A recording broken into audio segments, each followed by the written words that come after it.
Paul, Good morning. welcome to Rome.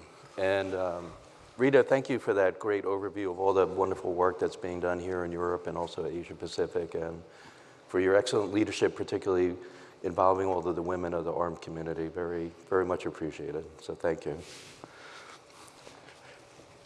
Paul, I know that you've had a very long, distinguished career with many noteworthy achievements, and maybe just take us back to kind of the beginning of your career and some of the pioneering work that you did in the HIV field, and give people a sense of kind of the course of your various journeys.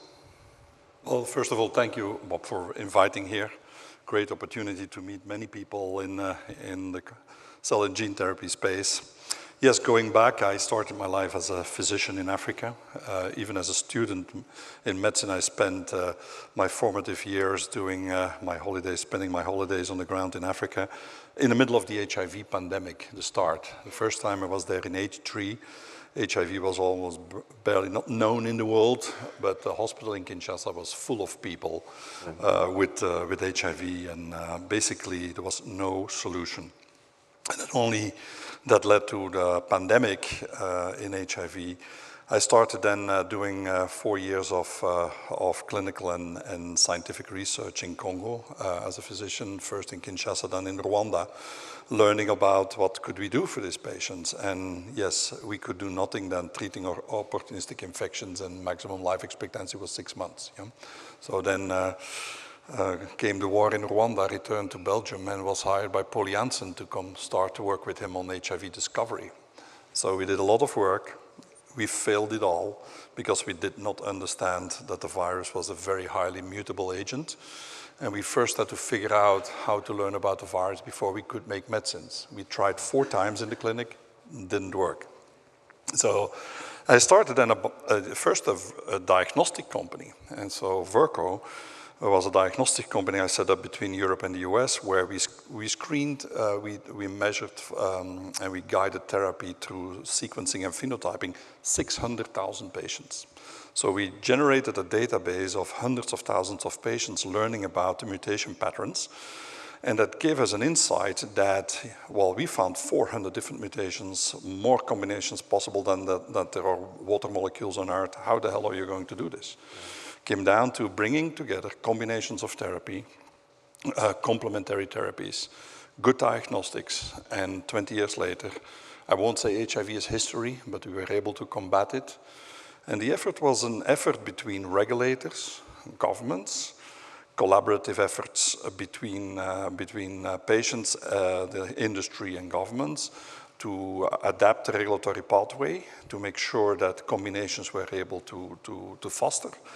And also a mindset in industry on how to work together to get this done. Yeah. And that was like the breakthrough. And so I must say, HIV was the first time I saw people which had a life expectancy of a few months getting back on their feet and live a normal life. You know? And I can say now, with cell therapy, it's the second time in my life I see that, where you give cell therapy to patients, 1 month life expectancy, they get back on their feet and walk home. And that's why I'm so committed to working in cell therapy. But it started with my experience in, and from there, from Janssen, I became head of R&D, took the approach of biotech focus in 5 different therapeutic areas, sourced innovation worldwide. We did 25 new medicines with our team at Janssen, of which I'm very proud of. 7 are on the essential drug of the WHO. So, and that was again focus, collaboration with innovative biotechs, with the government, and making sure that you get to breakthrough medicine solving high unmet medical needs. And high unmet medical needs, solving that, there is always a space in the world where these can be very useful. So. Well, that's quite a remarkable career and very significant accomplishment. So congratulations to you. And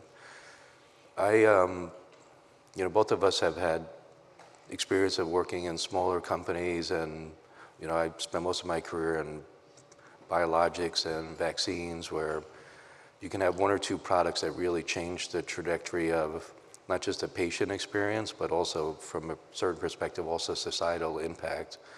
As you kind of moved from your early biotech days into J&J, maybe just share a little bit about your experience with Big Pharma and how you can translate now going from Big Pharma back into the biotech environment. Yeah, when I had with my business partner, we had two companies, Tibotec and Verco, one doing diagnostics, the other doing drugs. And we had, because of the financial crisis, déjà vu, we were acquired by choice by J&J, and we formed an entity in Johnson & Johnson, in Janssen, which was focused on anti-infectives. And with that team, in a very focused way, we did 7 new drugs. Yeah? 3 in HIV, 2 in hepatitis C, and then 1 in prevention for HIV and 1 in tuberculosis. And then I was asked by the head of the CEO of J&J to set up the R&D system for Janssen, bring all the companies together, but applying exactly the same principles. It is not different in a small company than what you have to do in a large company. It's being entrepreneurial, leadership-driven, focused on high unmet medical needs, and making sure that the people who make the decision know what they talk about. Yeah? It is easier said than done, but making sure that you have the experts in each disease area to make the decisions. I did not make any decision in oncology. It was my head of oncology who made the decisions on where they were going to focus, what technology they needed. And as the head of R&D, I was the enabler to bring technologies. They came in my office, said, Paul, this is the product we need for multiple myeloma. We need to get after that. Can you help us to get it done? That's how we acquired daratumumab, and not acquired, we licensed with Genmab and got daratumumab. A fantastic new medicine in multiple myeloma. It's not because I invented it, it's because the team learned about the whole field and selected that. It was not different with bringing in Carvykti. We had an innovation network in the world, which was Asia, Europe, US. We had 4 innovation centers, we had 13 incubators, we had about 1,000 companies in our network, and we knew about Legend 2 years before we did the deal. Our Chinese team said, watch there, watch there, watch there. And when we finally decided at Janssen to go into cell therapy, we knew the space, but we also knew the best possible solution, what we wanted. And so that's how we made a deal with Legend and brought in a joint venture, we brought in Carvykti, which has shown to be a very good product in multiple myeloma. And now, took a long time because manufacturing was a challenge. Now it gets going, and it's first clinical trial. A significant part of those people, 5 years later, after 1 injection, they still are alive and the normal life. That is never seen before, in cancer, never seen before.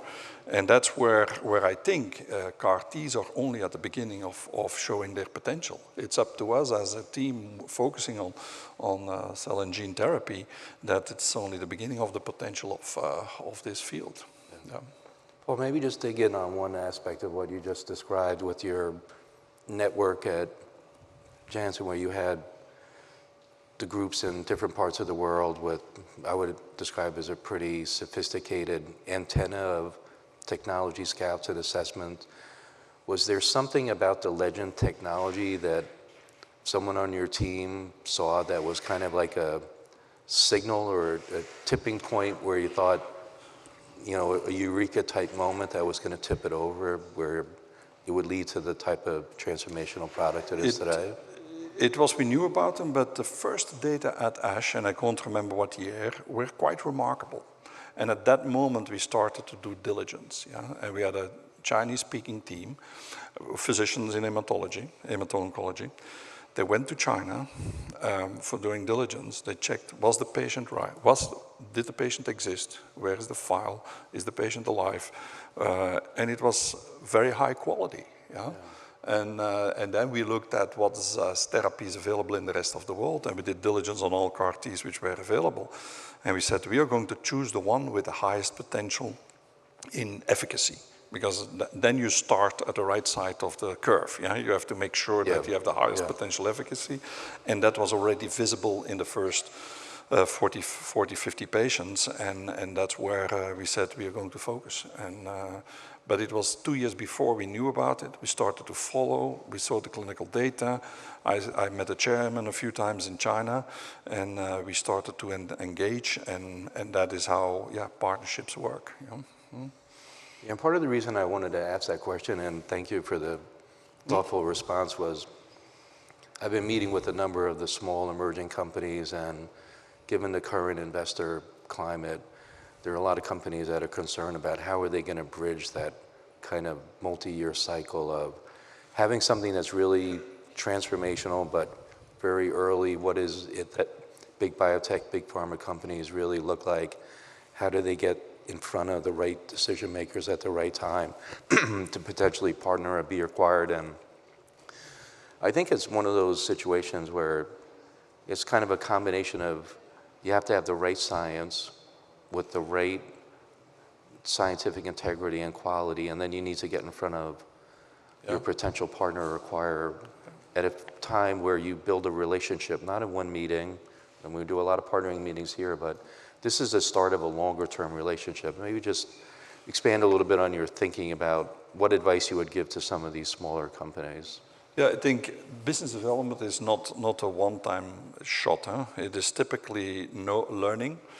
And the way we set it up and is like follow the companies where you have attractive science for multiple years, and make sure there is as a company from my side now also make sure you have constant interaction with potential large partners or financiers, but especially large partners, but do the right science.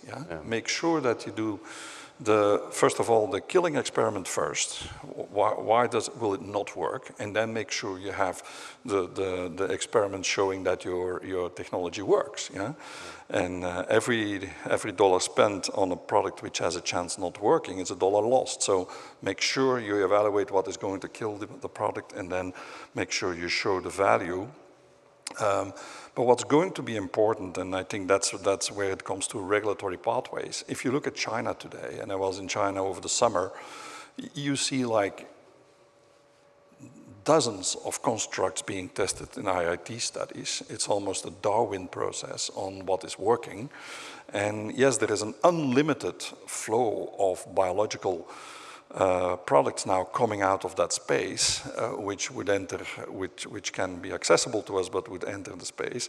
It is about European regulatory, US regulatory, making sure we work together, that we can show with the least possible resources value. And that's where China can do it on IITs. They can go fast. They have 20 patients. They come up with value. And you saw Isobiotech last week or 2 weeks ago. Suddenly you have like a multi-billion-dollar product because of 7 patients or whatever it was. I don't remember exactly, but it comes down to the regulatory pathway has to be simplified to get to the first clinical endpoints, or at least clinical efficacy, so that you can show value.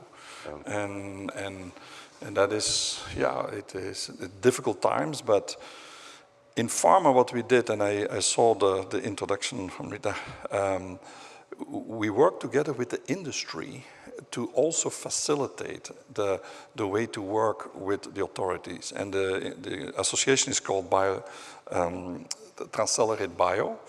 We simplified everything around clinical trials. We simplified the interaction with the FDA. We simplified the interaction with Europe. And we became, as Transcelerate Bio, I was a chair for many years, the interface with the authorities to accelerate the clinical pathways and simplify and reducing costs. So I think the initiatives you take here with the association could be essential for the success and the survival of many, many companies. It's interesting you mentioned the simplified word, because we had Emer Cook, Executive Director of EMA, here yesterday, and one of her key takeaway messages was her efforts to actually simplify the regulatory process in a way that companies interact with her and her team. Maybe just changing directions a little bit, maybe share a little bit about your experience with Galapagos, how you ended up coming back to the company after your tenure with Janssen, and all the exciting work that you and your team are doing there now.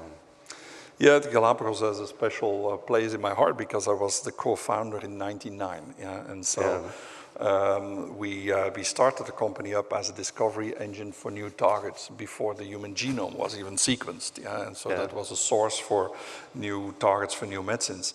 Has a long existence in multiple ways as a CDMO, as a CMO, as a discovery organization, but then finally as a drug discovery organization. And I took it back 3 years ago on the request of the board to refocus the company. And I was like, okay, if we want to be successful in the next few years, we have to be in a space which is extremely innovative. Because of CARVYKTI, I learned a lot on the challenge of manufacturing CAR-Ts. And I had started in a different way. I said, what if we can make CAR-Ts in the hospital or near the hospital decentralized? And so I looked at a few technologies, but by chance I fell upon a small company, CellPoint, who had developed a cocoon into a 7-day vein-to-vein process, using delivering fresh cells. And I learned from my experience with CAR-Ts before that if we could do that, that probably could increase the efficacy, but also the 7-day vein-to-vein, the benefit to survival for many patients because the speed of delivery. And I said, well, let's buy CellPoint. Yeah? And then I acquired Bound Bio, which was a company formed from NIH research and an academic network to do next generation CAR-Ts. They were already working on what do we need to do in combining and arming CAR-Ts. Bring those two together, have a next-gen platform delivering cells locally, combined with next-gen therapies addressing the CD19 escape or getting to better next-generation CAR-Ts. It's what I did in HIV. We had like 20 iterations to get to the ultimate medicine which could cure, not cure, could control HIV. Here it is also going to be the place of combinations and combining target and armoring. The 7-day vein-to-vein process had remarkable results. We were able to deliver 95% of the time in 7 days. Yeah. And now in more than 70 patients, the results are good. And when you look at the phenotype of the cells, they are early phenotype, high memory cells. You need much less cells. They expand in the patient. They have a very good safety and efficacy profile. And that was all a hypothesis when we started. 2 years in now, I think we have proven it. We are preparing for pivotal, to start pivotal studies in 26 and getting to the market. But it was based on the CARVYKTI experience, the lack of, the challenge of manufacturing. And yes, that was the mistakes in the early days. You have an attractive product, it has a certain manufacturing process, you want to go fast to the clinic because you think you're going to serve a patient fast, but if you can't scale it up, you are struggling. Yeah. And nobody does the stop and say, let's re-engineer the process, let's start with a new set of, or a new production process, and then go forward.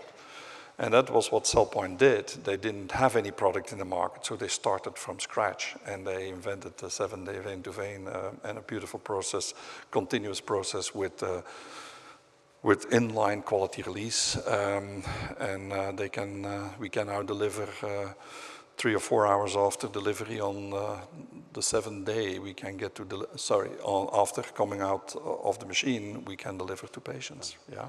I'm just curious, when you were working with them and kind of developing this new paradigm in manufacturing, was there some particular technical aspect that was uniquely challenging that that team was able to think differently about and come up with a new innovative solution? Maybe just share a little bit of insights, because here at the conference, particularly yesterday afternoon, there were a number of discussions about all of the innovation that's coming from robotics in terms of cell processing, potentially using a one point of interface for quality assurance and drug product release testing.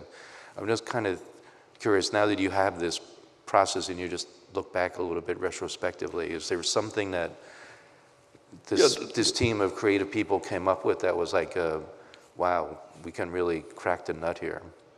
the reason why we are able to release on day 7 is that we have a sterile box, which the last interaction is adding the vector in day 1, on day 0, in fact, yeah? And that gives the ability today in-process sterility while the cells are growing and release on day 7. Still, we do certain testing at that moment on sterility, but at the same time, we can guarantee already, not guarantee, we can test as we go. The same also, we have, I think the unique thing about the process is the quality release process development. And Ruiz is here. If you want to talk about, he can. So he can. Just to plug. The can, last session this afternoon is going to be phenomenal. So I encourage all of you to come and listen to that. So it's rethinking the release process, which was critical, but having a sterile, end-to-end sterile from white cells in to the back with the patient is one system. It is not being transferred, no open steps. That's the first secret, and the second is the quality releases. And then, yes, we did a significant effort with the regulators in Europe, but also in the US to convince them that worked, and we can deliver cells day 7, and they expand beautiful in patients. In fact, you incubate the patients, you incubate the cells, but the expansion is happening mostly in the patient, and it gives a very nice safety and efficacy profile. We couldn't predict this. Yeah, we thought we were going to do decentralized manufacturing, but now the outcome of the different processes is giving a much better safety and efficacy profile than we expected. Paul, you also mention a little bit some of the dynamic advancements that we're seeing in China and how competitive some of the Chinese companies are. Now that we know that the top 4 countries attending the conference are the UK, Germany, France, and Italy, and we think about the current environment here in Europe, what's your perspective on the current situation? What could we do to improve not just the regulatory climate, but also potentially the investment climate, the new company formation climate here in Europe? Yeah, I think it's again, we talked about it. It's showing the community, or the financial community, regulatory and the clinical community, that doing this type of work is really value creation. Yeah? You take out significant cost out of the healthcare system by being able to administer a one-time therapy for cancer. The cost of having people hospitalized, chemotherapy, long-term therapies every week, every second week, also the burden on patients, the quality of life for patients, and the cost to society, if we can, that's one. But very, very important is, I think, the early days where you can very quickly show in 20 patients, if you have 17 out of 20 complete responders, yes, it works. Yeah, it doesn't mean it gets approved by that, but you have something which works, and you can go forward.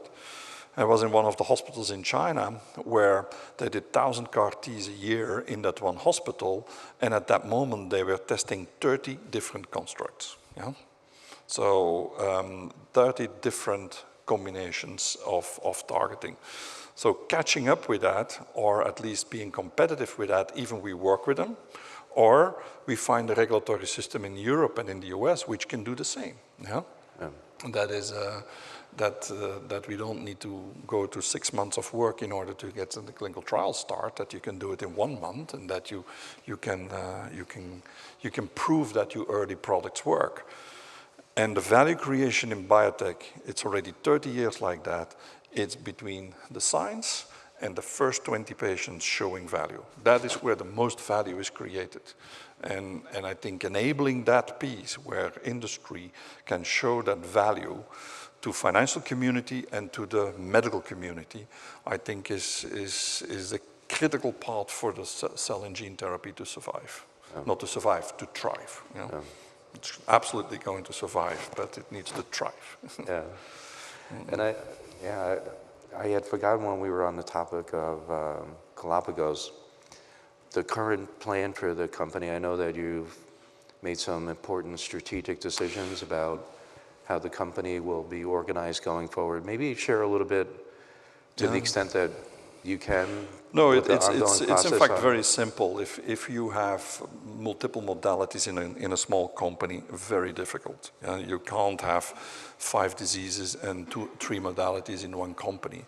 And because we have built now a very successful unit around cell therapy, Galapagos is going to focus on that piece, and making sure we make that successful.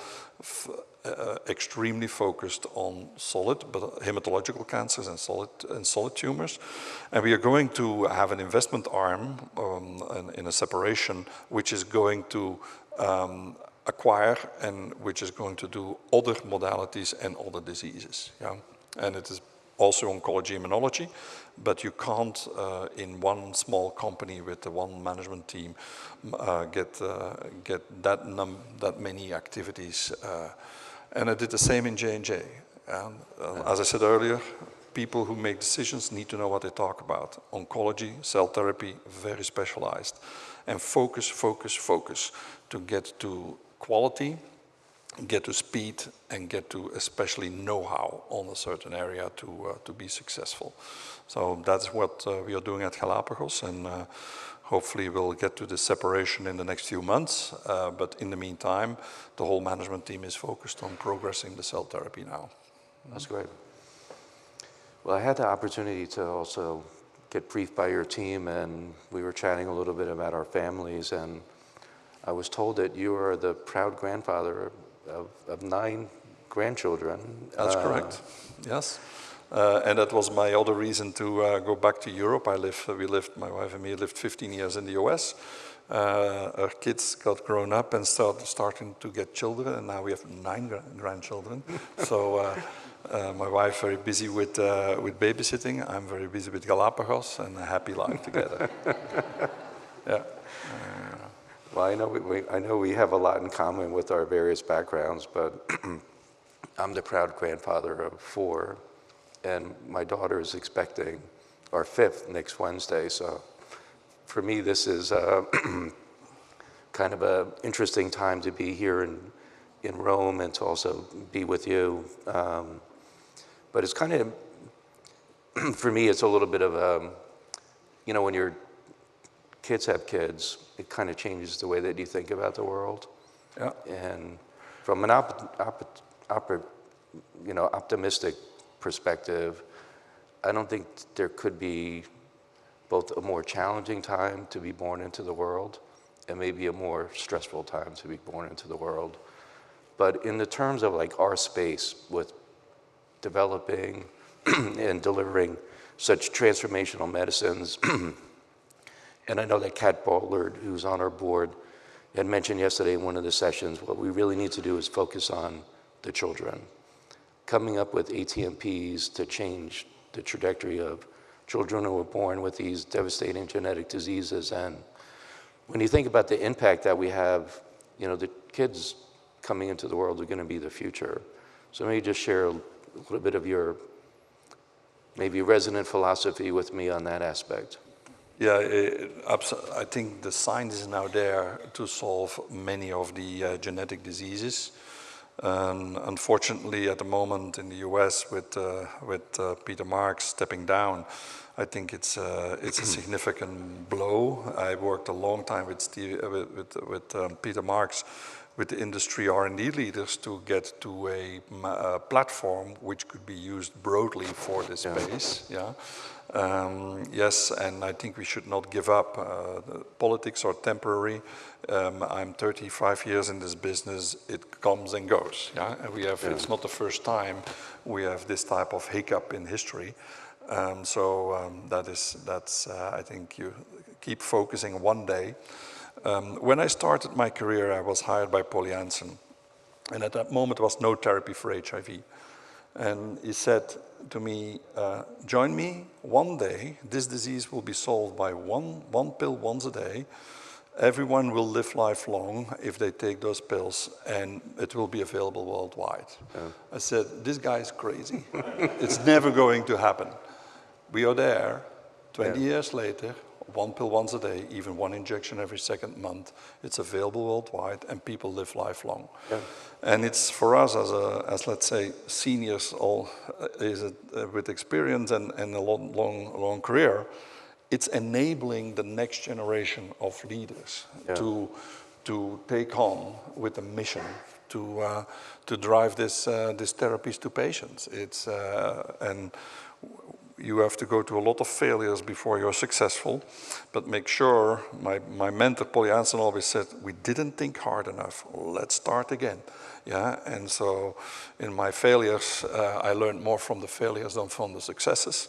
And I think as a CEO, a senior leader, you have to create a space for people in the organization to be entrepreneurial, to be a leader, and don't think that you as the CEO of the head of R&D knows it all. Make sure you decentralize decision-making to the people who know what they talk about. They will take it, they will take initiative, well, they will drive the company to success. And I can tell you that I was not the guy inventing 25 new medicines. It were the people I enabled. Yeah? And today it's the same in our company. In a small company or a big company, enable young people, give them the space, and let them drive your business forward. And then kids will grow up and will inspire other kids. Yeah? So, well, great advice to the audience. I have to say I've been so impressed with just my interactions with the ARM team and the members of the ARM community here at the conference. Some of the most brilliant, young, passionate CEOs and other scientists and product developers, manufacturers here at the conference. It's really exhilarating to be amongst such a great group of people. And your words of advice to them, I'm sure, will be taken to heart. And Paul, thank you so much for joining us here in Rome. It's my pleasure. Thank you. Everybody being here.